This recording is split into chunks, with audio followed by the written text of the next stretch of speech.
så den grønne skov, og jeg gik ind i. Der mødte jeg det flinke lille pindsvin. Jeg hørte først en dyb og dæmpet snøften. Så puslede det bladene i grøften. Så jeg fyren klart mod græssets grønhed. Og sagde, herr pindsvin, de er ingen skønhed. Han svarede roligt med en venlig grønden. Hvad rolle spiller faktisk også bønden? Når bare man har det godt, ja bare man har det godt, gør det så noget, man ikke er så pæn. Hva?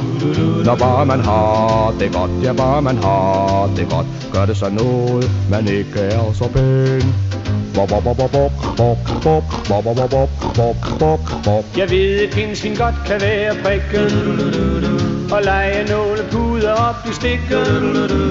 Men fyren her var venlig hele tiden. Hvorfor han var så glad, forstod jeg siden. Herr pindsvin kaldte i en munter tone. Fra solbærbusken svarede hans kone. Og 4 børn kom frem fra deres gemmer.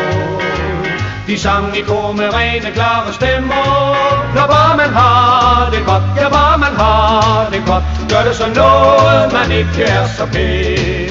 Når bare man har det godt, ja bare man har det godt, gør det så noget, man ikke er så pæn.